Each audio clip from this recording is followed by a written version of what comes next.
The following podcast contains spoilers for Son of Rambow. That's not a typo, that's just how this particular movie is spelled. You've been warned!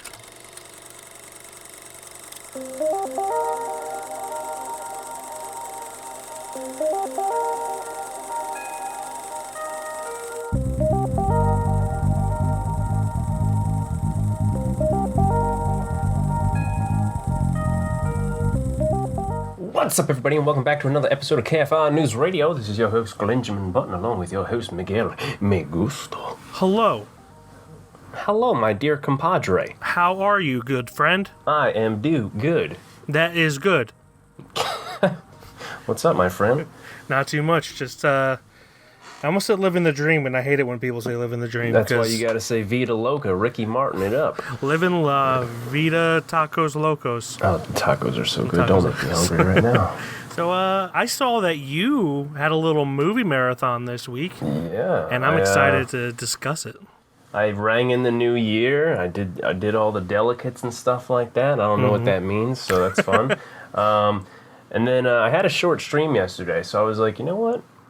I'm just going to watch a bunch of movies. I need to catch up to some stuff, because everything that I've put in my little, my watch list and stuff like that, they kind of just disappear, and I'm like, well, I got to get on that before they actually do. Especially the movie this week, which is super fun, because it disappeared on us, me specifically, before I got to watch it for free on Amazon. Yeah, so it disappeared for me too, but I have it on DVD, so... Yeah, you lucky little compadre. But whenever we do movies that I own on here, I always just double check to make sure. Yeah.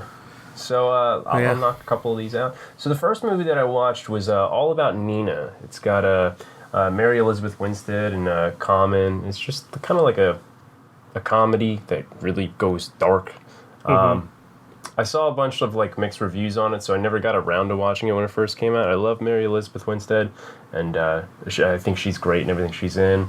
Yeah. Common's really good too, and he just plays the super casual, handsome dude in this. Yeah. And I watched it, and I actually really enjoyed it more than I thought I would, or more than I guess everybody else did.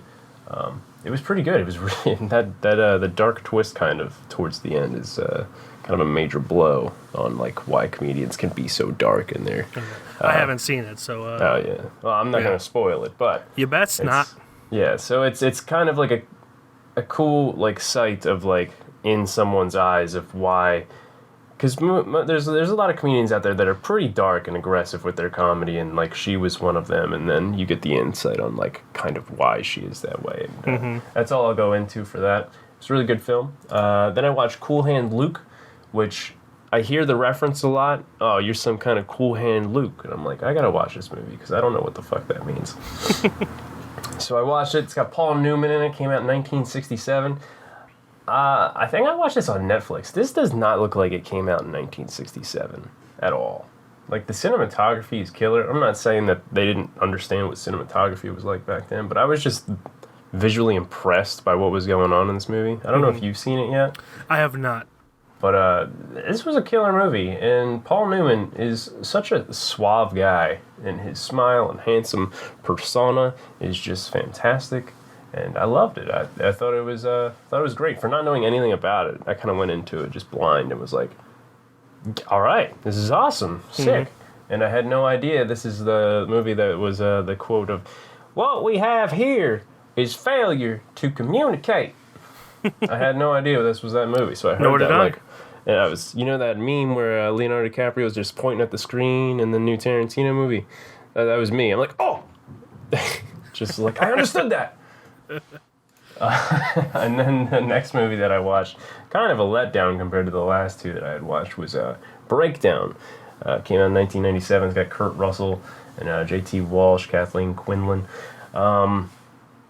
It's just about this Kurt Russell and his wife, and their car breaks down, and his wife gets kidnapped, and it's really kind of okay movie. I didn't expect anything. I was just I haven't seen a Kurt Russell movie in a while, and I should have just kept it that way. It's it wasn't that bad, but it's good to see Kurt Russell. But this movie was just a definite hey, you could pass, or you could either pass the time with this or just pass on it. It's that kind of movie.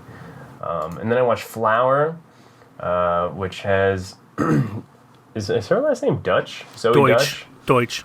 Deutsch, Catherine Hahn, Tim Heidecker, and Adam Scott. Kind of about a rebellious girl who's trying to like get the money to not break her dad out of jail, but just like bail him out of jail. Kind of just like this teen rising kind of story that I was content with for the most part in the first half of the movie, and then they started like messing with Adam Scott, and like then I was like, don't mess with Adam Scott, and like they kept messing with Adam Scott. I was like, whoa. I mean, he was a piece of shit in that movie, so. Oh yeah, but they didn't really.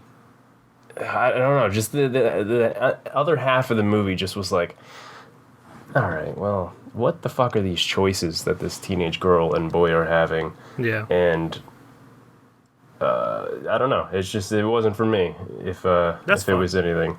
Yeah, it's definitely weird. It just gets weird at the end. It does, yeah. Like instead of like some kind of arc that she makes, it's kind of just like they're still kind of both shitty. Yeah. And although they did this Adam Scott character I guess that's kind of a giveaway, but whatever. You don't get anything from it. You're just like, all right, so they're still kind of just both shitty and weird. Yeah. And I even messaged you, I'm like, what the fuck was this movie? They messed with Adam Scott. And you're like, you don't like him messing with Adam Scott? I'm like, no, but still. Yeah. And then after that, obviously, we watched Son of Rambow. So, brother, did you take it easy this week? Or I mean, comparatively. Yeah. Yeah. I had a lot more rewatches. So I rang in the new year. Caitlin fell asleep at about 10:30, so we didn't really do anything, which I'm fine with. New Year's Eve is a bullshit holiday. Yeah. And I watched pretty much like right after I uploaded that video I made, I watched Harvey starring James Stewart from 1950. Which is Harvey. Hello, Harvey. Yeah, it's about this guy who has a what people think is an imaginary friend who is a 6'3" tall rabbit. He says it is a puko or paku. I think paku is like an Irish Celtic thing, and it is really just charming and you know it's heartwarming. I really enjoyed this. James Stewart's great in it as he normally is. That was one of the first James Stewart movies that I actually had watched. Oh yeah, it's so good. I don't know if you remember it or not. Like a couple of years ago when I went to the mountains and I just watched a bunch of Hitchcockian like I didn't know you watched Harvey, but I knew you had watched a lot of James Stewart. That was one of them. I was like, this guy is so charming and happy. He reminds me of Fred Rogers. It's killing me. Yeah. But yeah, Harvey was great. I highly suggest it. Then I watched James Acaster's newest stand-up special, Cold Lasagna Hate Myself 1999, which is a great title. You and I recently found out that you also love James Acaster. I love that man. I've been following him for 2 years or so. I'm pretty sure I watched an illegally uploaded version because it was definitely on YouTube. Ooh. And it is no longer there. It's no longer in my history. So either I had a really bad hallucination and just imagined watching it, or I actually You're watched having the it. Harvey experiment where you're seeing James Acaster. But if you can ever find it, it's hilarious, and I highly suggest people, even if you have to rent it for a few bucks, do that because it is great. And James Acaster's hilarious.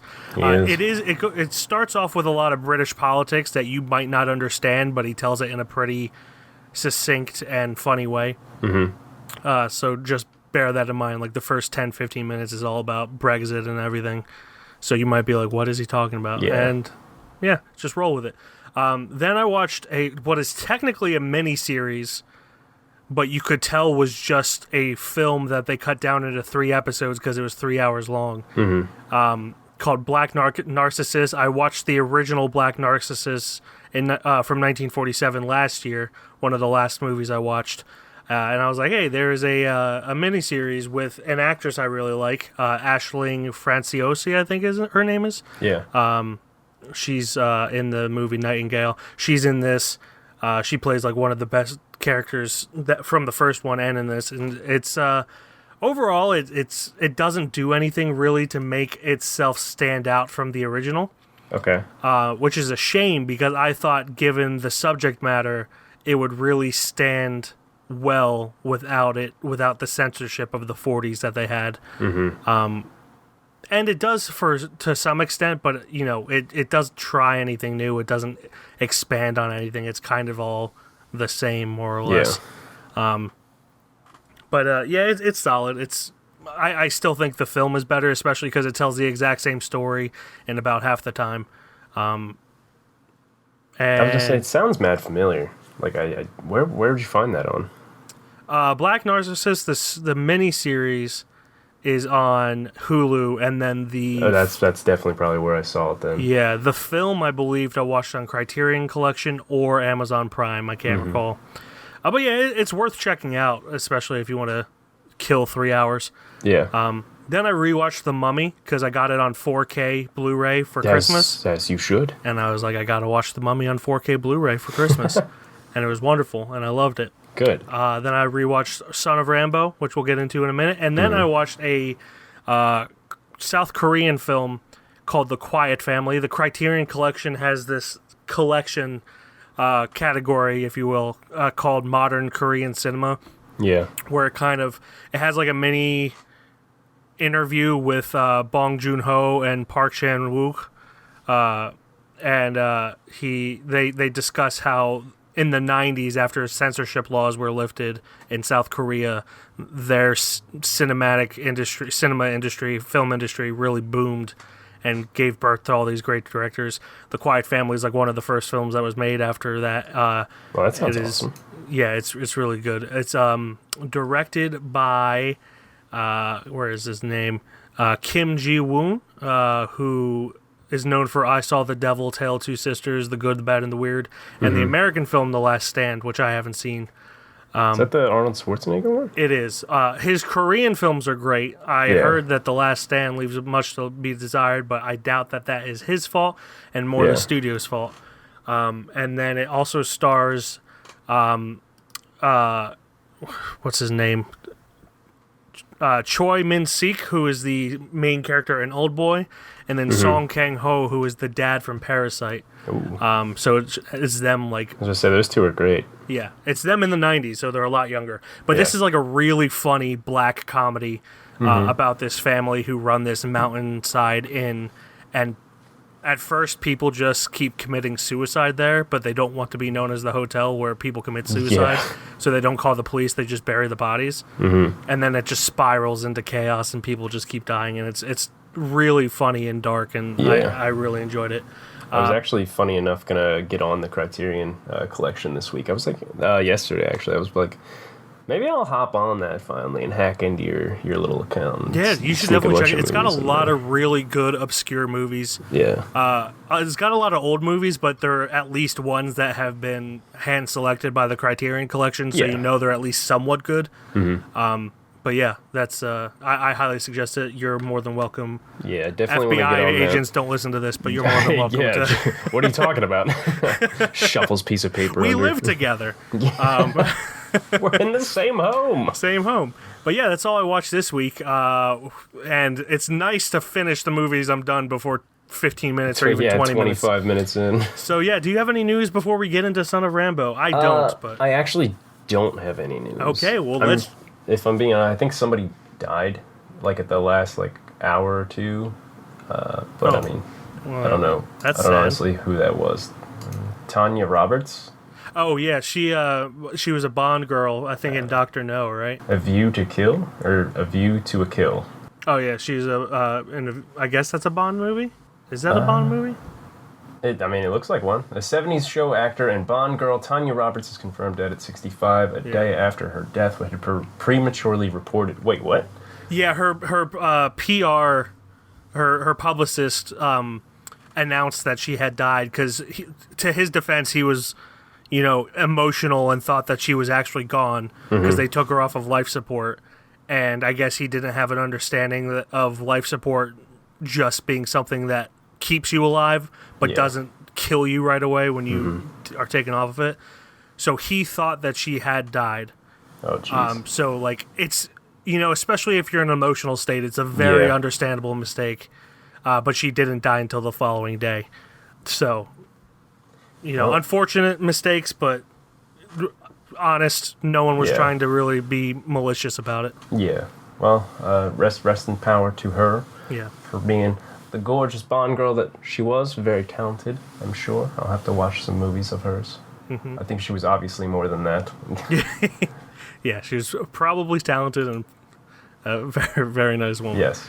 But yeah, that's of course you always have to be a downer when it comes to the news. Mm-hmm. So what else would I do? I don't know. Let's jump into Son of Rambow. You don't tell me where they are hiding, then I have no choice but to shoot you and your cat. Do you have any last requests? I was just... Skills. You're going to be the stuntman in the film I'm making for Screen Test. I am the son of Rambow! You want to be the son of Rambow? Promise me you'll put these things out of your mind, William. I'm not supposed to be friends with you. What? What's wrong with me? It's our religion. If they find out we're friends, then I'll be in the worst trouble ever. Well... Good morning, Lee Carter. Ready? Ready? 3, 2, 1, go!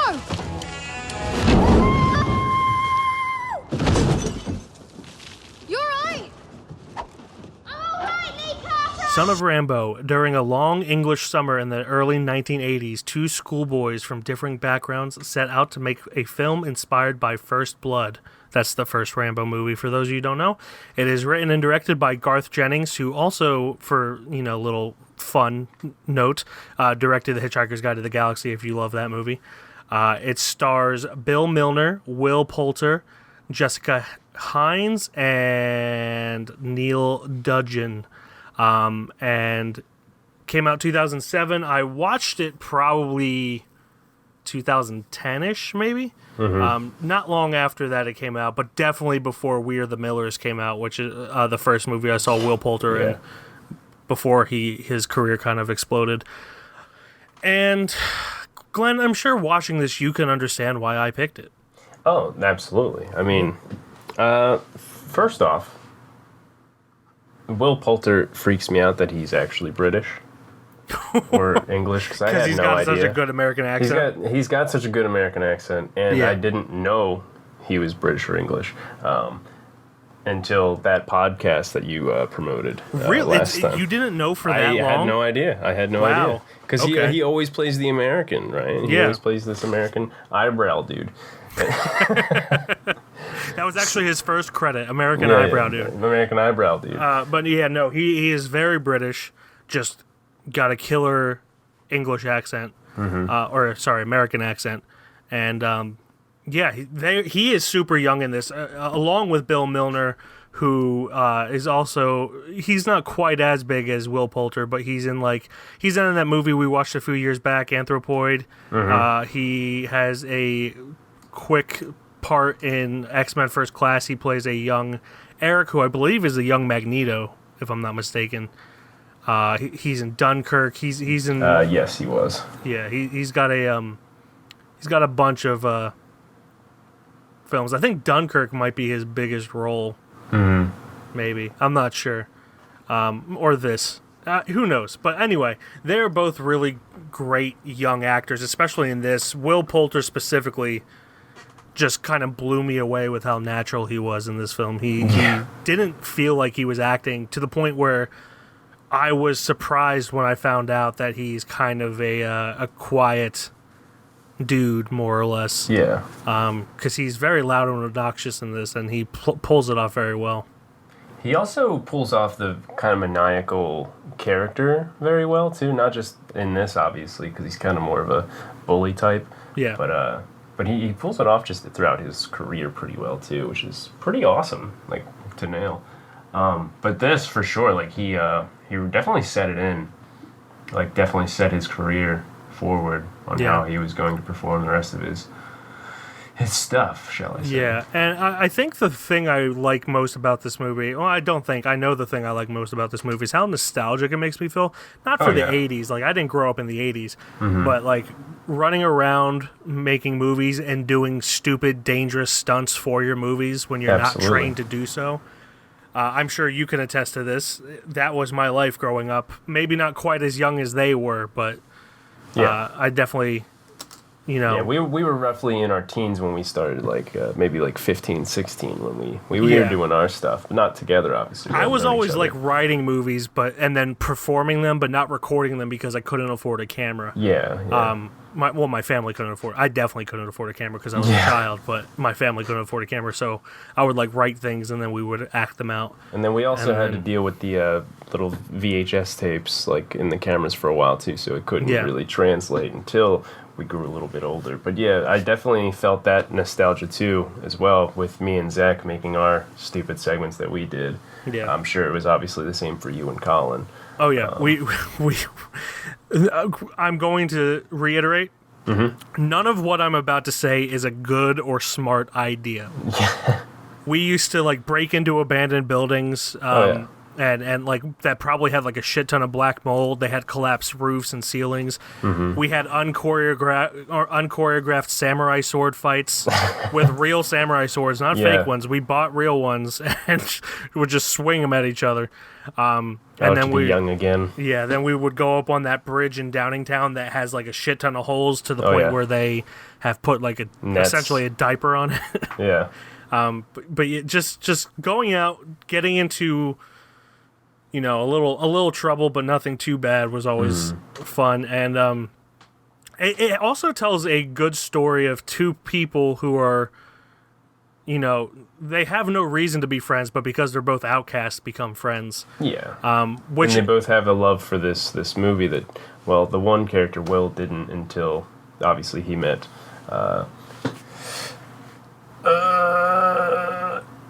Lee Carter. Yeah. Why? How did I forget that name? He says it like 600 times. Yeah, Lee Carter. Thank you, Lee Carter. But yeah, that's another aspect that I really connect with. Now, the religious upbringing I had was not nearly as strict. Oh yeah. I mean, my dad, when my grandfather was in the hospital for schizophrenia, and my grandma was essentially a single mother, more or less. Mm-hmm. He grew up on going to the Colonial Theater in Phoenixville and just watching movies and watching TV. So that was like the banishment of film was never a thing, but the being forced to participate in things that aren't really you, which everyone can attest to. It's just the religious I myself aspect can also do such things. Yeah. The religious aspect is more in line with me, but even going to a school you don't really fit into, that's another situation that's like that. And it was just kind of it was just a beautiful building of a friendship. And then when it was put into turmoil in a very natural way as well with the French student. Yeah, the whole French thing that was really cool too, because he was that one French kid. What was his name? Demir or something like that. Didier. Didier. He seemed like when he went to this English school that he was like this popular kid. Like everybody just fell in love with him. And then, like on the drive back to France, everybody was making fun of him on that bus. So like all the kids he went to school with, they were making fun of him. It seemed, which was really cool. I know what you mean by drive back to France. Yeah, but I know. There's obviously the English Channel in the way, but they were driving. Yeah, it made me smile. I knew what you were trying to say, but I just imagined them drove right through that water real good. They got real good water tightness on that van. No, but I was gonna say the same thing. Like, you think he's this really popular kid, even with how they introduce the other French students, where they're kind of nerdy looking and for lack of a better word, ugly. But just in the way that you expect preteens to be ugly, not that braces and such exactly like that. Acne. Glasses. Kids going through puberty. And he comes off, he's super fashionable, and you're like, wow, this kid's really cool. All of the English students are infatuated with him. Girls are lining up to kiss him and be judged in their kissing to him. He's got a little... I loved his little assistant, who was the kid that he was staying with, who I believe the character's name is Duncan Miller. I could be wrong, but he had like a clipboard and everything. It was just a really creative way to show just how he had this cult following. And it also, the buildup of him kind of taking over the film project and Will Proudfoot just kind of being taken aback by the popularity and people actually coming to him and wanting to help him with something made him turn his back on Lee Carter. The whole thing is just, it's a really well-balanced film between drama and comedy. Yeah. And the fact that Garth Jennings doesn't really direct that much is just shocking to me, because he's made two of my favorite films, which is this and Hitchhiker's Guide to the Galaxy. And he's still doing like shorts. Maybe that's what he wants to do, but he's not getting as much work as you think he would. That's probably definitely what makes him the most happy out of everything that he's been doing. And I mean, it shows from obviously the work he's done that they're good things. And I know this came out 2007, and then First Blood came out in '82. I know when Rambow came out, it was a pretty big thing. My dad was infatuated with Rambow. In fact, all of his friends, like when he went to high school, like, my God, the man could quote Rambow like nobody. Like, my whole family has like an infatuation with Rambow. They're like, "It's over, Johnny." I'm like, "Just stop, please. It's gonna be okay. There's more movies out there." But first he's Rambow, like, "Whatever, Johnny." First Rambow. First Blood is a fantastic film. Yeah. The subsequent sequels I have not seen, but I don't expect them to be as good. Oh yeah, they love it regardless. But First Blood is Sylvester Stallone's best performance, in my opinion. Like, everyone makes fun of the end monologue where you can't really understand him. Yeah. But like it's even though it is hard to understand certain aspects of that speech, it's a heartbreaking speech, and he delivers it very well. Oh yeah. So like, it's a shame that Rambo's kind of become this butt of a joke, really. Yeah. When the first one is fantastic. Yeah, and I mean, you definitely see the passion behind that. Like, obviously, my dad, like I said, so obviously there's like a fan love, and you could tell from him making this that he also probably felt that, you know, there's like an inspiration there, and he executed it. I'm sure like the characters in this movie were something from him, from his past, and he just he showed it to us all on what all of our like memories were like. Well, maybe not all of us, but I know me and Mike have these things. And even if you take like the movie making aspect out of it, it is another kind of like friendship drama type thing too, where like nerdy kid gets a friend, and then somehow the nerdy kid gets more friends, and then their friendship kind of splits apart. Yeah, you could really replace it with anything. Like, if they created a game that then became popular in their school, and the one kid just wanted it to be a game for just them, and then the other one was like, "Hey, look, we're making all these friends." Yep. Like the film aspect is just a tool for it. It's a tool that I love, and would probably not like the film as much if it didn't have the tool of the film. But it is, you know, a universal story. And that kind of reminds me of how the parallels of Hollywood society with their parties once they become popular, where people just keep coming up to him, and it's like they're treating pop rocks like they're drugs in a way. It's just Pop rocks and Coke. Yeah, it's really funny that they're having these, you know, replace it with alcohol and cocaine. You're having an adult party there, but like, it's just this sweet, innocent little kid in Will Proudfoot just going around being like this big shot Hollywood producer, but in a kid's world. It was just hilarious to me. Oh yeah, the whole movie's got funny comedic moments, and even like the theme of like the religion towards the end specifically as well. Like, you feel like it's kind of not ramming down your throat, like not in a bad way, but and then like the end when like they open up themselves instead of just like, hey, the God, you know, God, this is the way, you know, we are the Mandalore, you know, this is the way, this is God. Yeah, and the scene where the mother chooses her son over the religion too was really powerful, because I feel like a lot of people choose, and I'm not, like, I've never been super religious, so I would never understand why anyone would choose their religion over their kid. I'm sure there are people who are very passionate about their religion that would cause them to do that, but, you know, just the the act of her kicking out the brethren, Yeah. who was also hinted at her shot of no longer being a single mother for her son's well-being was extremely powerful and empowering on her end too, to finally like stop listening to men tell her how to raise her kid. Yeah, it was also nice because she had this heart-to-heart with her kid, Will, at a certain moment where she's like, I used to listen to this song outside of this shop, and like she connected with him on that because he was humming a song in his head, and then she kind of like backtracked and was like, but you need to get that out of your head. So in the end, when that moment between the two, where she chose her son over the religion or the brethren, it was like definitely deep felt, and that she kind of took that. Not humanity, but took that part of herself back instead of just like going to the religious part. Yeah, it was really cool. Yeah, I really only have one thing left to say about this, and it's more about the state of the English healthcare over American. Yeah, is it a real thing that in England ambulances give you a ride back home? Or I don't know. Because in the end, Lee Carter thinks they're driving him home. Like, it's a completely normal thing. And I was just like, in my head, I know they have universal health care in England. But I don't think it's a thing, but I'm sure. I mean, maybe, it's a small enough thing. Maybe back in the 80s as well, who knows? Yeah. And also, since they couldn't get a hold of the parents, I'm sure they might have maybe made an exception. Yeah, it might have just been like a Good Samaritan situation. Yeah, I don't know.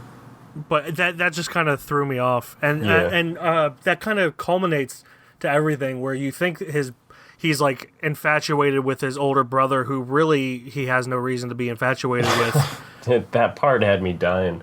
Oh yeah. Like so I'll let you continue that part. No, but, I was just gonna say like how he kind of walked all over him, and then at the end when he saw the video where he heard his brother talking about how much his brother means to him, and it kind of made him self-reflect. Yeah. And then he joins the film in the end.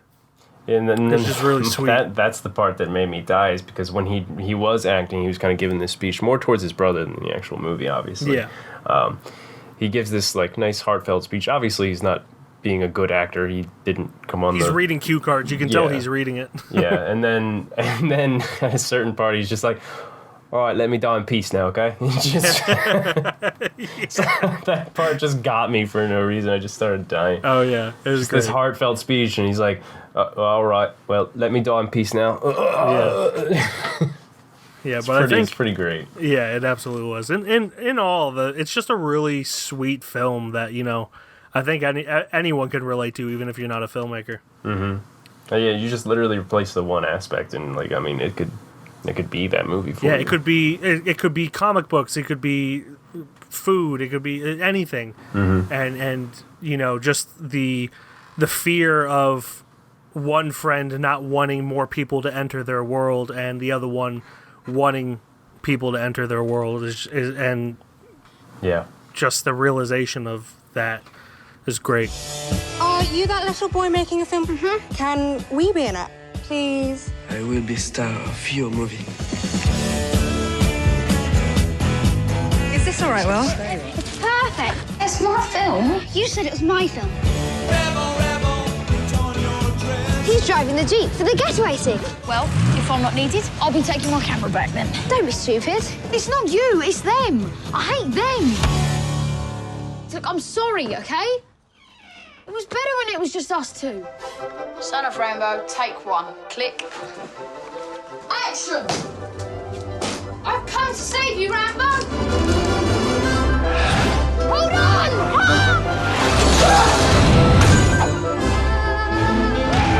Ready? Let's make the movie! Hurry up, people! We're losing light!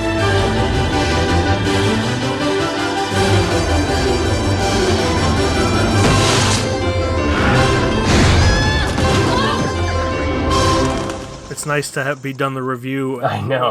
It's freaking me out looking at the time. Yeah. So that brings us to our judgment. As always, it has to be a unanimous decision between both of us to see if Son of Rambow joins the KFR shelf with the likes of Apostle and Handmaiden. I think it's pretty clear for me, and it's just a great film in general. That like the film aspect is just a plus for me. Like I would still love it without that. Yes, the film aspect makes me love it a little bit more. Definitely just grabs the extra heartstrings and yanks them towards so, you. And you know, Garth Jennings, even with Hitchhiker's Guide to the Galaxy, has a great comedy to drama ratio. He also directed the animated film Sing, which I haven't seen, but I heard it's really good. You know, is he doing the second one? Because I see a bunch of related news. He is doing the second one, so you know he is getting work. I just maybe he's down with just doing a film every like 10 years or so, but. Yeah, I'm just glad to see that he is getting work, and I love his style. I love his balance of comedy and drama. So yeah, Son of Rambow makes it on the shelf for me. It does as well for me. There we go. So Son of Rambow makes it onto the KFR shelf with the likes of Fiddler on the Roof. Ooh, the change up. And I'm so bad at Midsummer is on there. I know that. I think Midsummer's on there. But that brings us to our plugs for next week, or this week. I have 2 plugs, mainly because we've already discussed my first plug. Okay.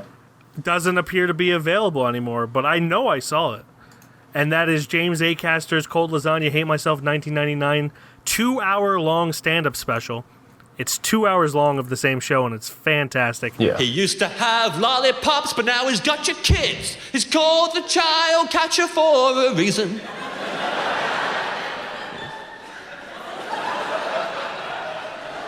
Look, I've not seen Chitty Chitty Bang Bang, but I'm pretty sure they got to explain that character away somehow. It's a weird name, and I'd do it with a song that's called He's Called the Child Catcher for a Reason. He's called the child catcher for a reason.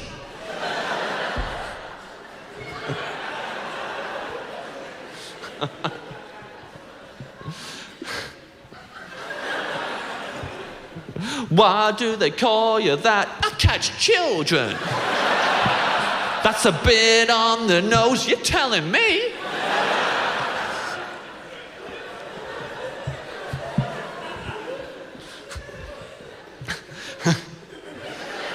How many children did you catch before you got that nickname?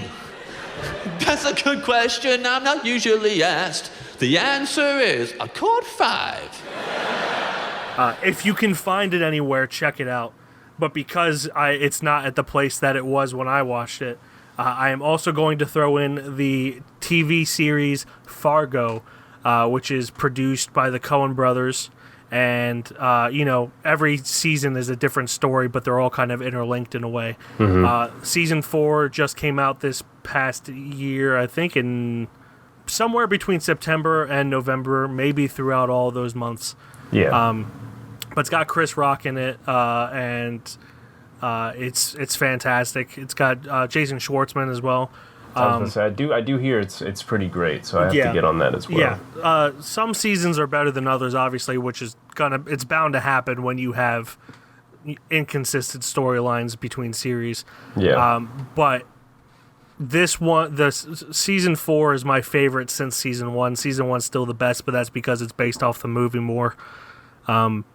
So it already had subject matter to go off of.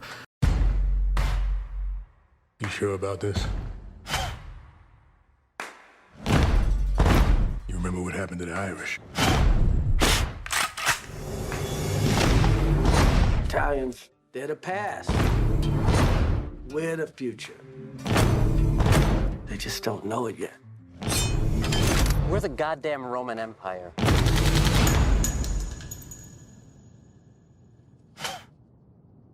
Hey! They still control trucking, the unions, the railroad. I see you've met my daughter. Your daughter? The one and only. Oh, yeah. Now I see it. So that is Cold Lasagna, Hate Myself, 1999, James Acaster, wherever you can find that. And then also Fargo, which will be available on Hulu. All 4 seasons are on Hulu. Yep. And those are my plugs. All right.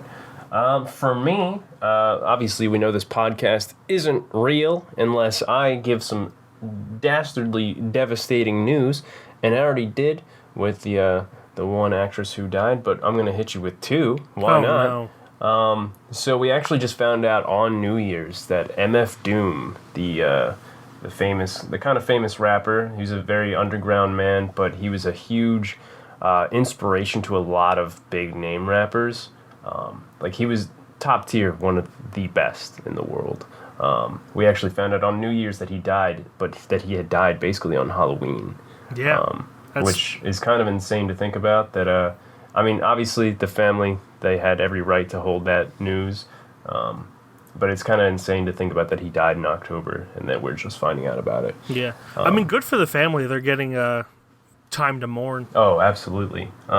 So for me personally, go listen to any track from MF Doom. He was a creative genius when it comes to lyricism and stuff like that. So yeah, MF Doom. Yeah.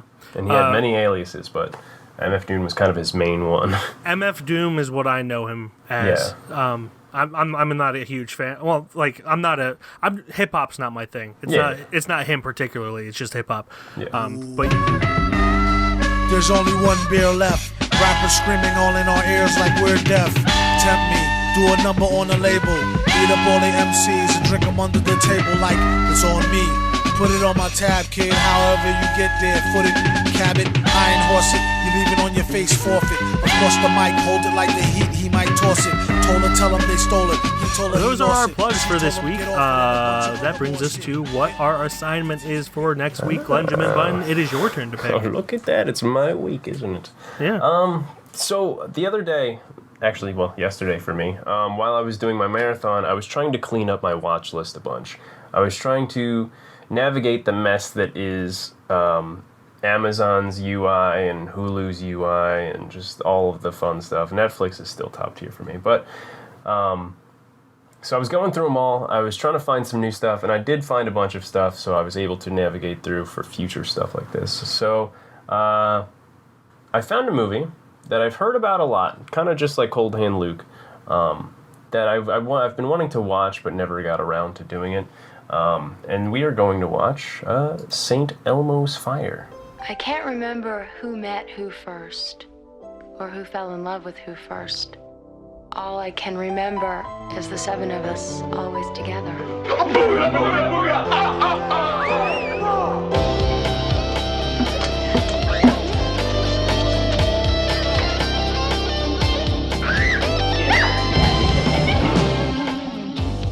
It's not just infatuation, Kevin. She's not just a girl. She's the only evidence of God that I can find on this entire planet. Where did you meet Wendy again? Prison. Hi, Felicia. How you doing? Me? Oh, you know, it ain't easy being me. You know all those nights we stayed up talking?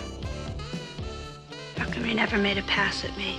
Oh. I'm pretty sure you haven't seen it. I have not. All right, well, sick. This movie came out in 1985. St. Elmo's Fire is about fresh from college. 7 friends search for their places in the world. Emilio Estevez and Rob Lowe had a stellar ensemble cast. Directed by Joel Schumacher, obviously stars Rob Lowe, Andrew McCarthy, Demi Moore, Emilio Estevez, so many others. That is going to be on Amazon Prime. That's really the only place I think I saw it. So if you got Amazon Prime, bada bing, bada boom. Cool. Hopefully they don't remove it and do us dirty. Yeah, again, that would be super stellar if they didn't. Yeah.